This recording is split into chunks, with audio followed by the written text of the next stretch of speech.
and one of the core things that I've been working on is healing from sexual trauma, because for a long time I think I gave up on my body. These are such heavy words, but I think that's what happened. And this is the jar.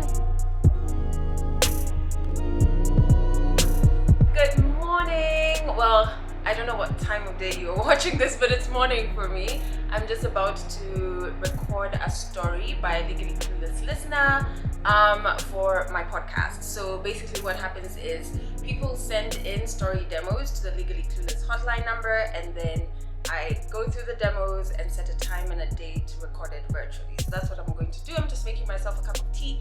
And the reason I'm on tea and not coffee is self-care. So later on in this video, I'm going to be talking about that. It's taken me quite a few years actually to quit coffee, but this is week 4, meaning I've gone 1 month without coffee. But first, let me get to recording the story. Actually, let me get to making my tea and then record the story. So I need to log on to Zencastr. Why is my desk so messy? My God, Adele.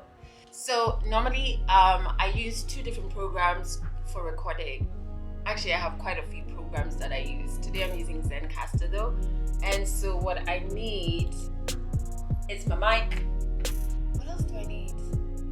My headphones. Where are my headphones? Where are my favorite headphones? Ah, shit. I have to use these ones. Okay.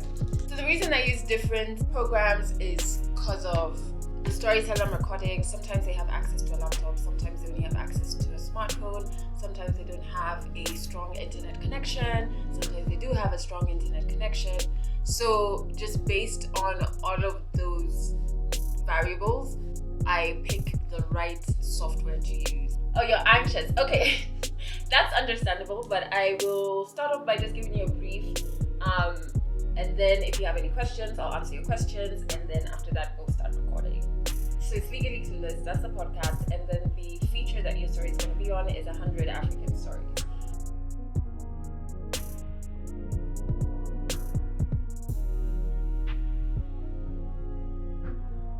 Okay, so I am done recording stories for today for my podcast, and I just wanted to pick up on the whole self-care thing I was talking about earlier on. So we know that self-care is like taking care of your mind, body, spirit, soul, and just showing it love by giving it things that are healthy for it.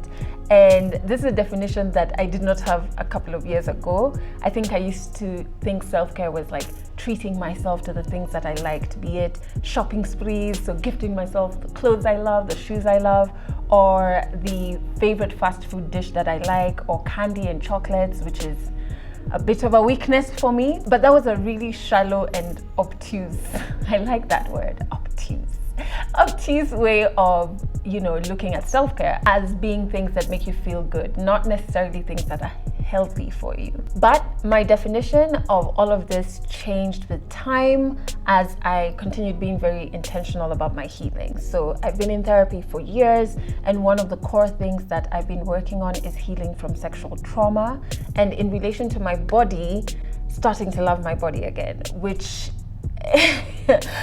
is not easy. I don't even think I'm fully there yet or where I want to be. I think it will take me time, but I think I've made progress. Because for a long time, I think I gave up on my body. These are such heavy words, but I think that's what happened. I didn't like seeing it. I didn't like seeing the scars it came with. As warped as this is, I think I felt a bit betrayed by my body. And so I just didn't want to care for it because I thought it was a lost cause, you know what I mean? And then with therapy and intentional healing, I got to the point where I was like, okay, let's try this whole loving your body again. Let's try and reclaim and own and celebrate my body and honor it. So because of the progress I made, I realized that self-care is the things that are healthy for your mind, body, spirit, and soul. And some of those things feel amazing. You know what I mean? Like you put on a face mask, it feels good. You go for a walk, take a time out, it feels good. You engage in an activity that is something that brings you joy and it's good for your mind, right? But some things that are healthy for you don't feel so good. Sometimes they feel very uncomfortable. It could be an addiction that you need to just like step back from. And that's what coffee was for me for the longest time, because I have been diagnosed with anxiety. My therapist would say, you need to check your diet. One thing that has to go is coffee. I've tried to quit coffee a couple of times ago, but I don't think my reason was I'm doing this because it's good for me. It's a gift to my mind, right? That gets tortured by this anxiety. I don't think that's how I was approaching it. And so after a day of quitting, I would just the next morning brew my mug of coffee. But now it's worked because my motivation or my fuel is to do good by myself or for myself. And honestly, this past 4 weeks, obviously there's a lot more that I do to like manage my anxiety, from the exercises that I do, journaling, therapy. There's a lot of things that I do that do contribute to either reducing anxiety or help me cope better with it. But I have to say, I have felt lighter. There are lesser days where I wake up and I feel that knock of anxiety. I do feel the effects of not having coffee in my diet. And so I wish I did it sooner, but anyway, I've done it all the same. So basically how I quit is I finished the stock of coffee that I had, and I made sure nobody brought coffee into this house after that. And then I started drinking chamomile tea. So I got my chamomile tea from where I get my black seed oil, which is amazing. Like the things it's done for my skin, my God. Anyway, I got it from health2organics.ke on Instagram. And this is the jar of the chamomile tea. I have some hibiscus lemon tea, but I really love the chamomile tea. The hibiscus one is also from Health2Organics, but I really love the chamomile tea. Are there many more things that I need to do in terms of showing my body love, showing my mind, body, spirit, soul love, and caring for it and making sure it's healthy? Of course. I need to get back to exercising. I flaked out of swimming. Which is just so stupid because I love swimming. I used to swim a couple of days a week and then I just kind of like backslid. I need to get back onto that.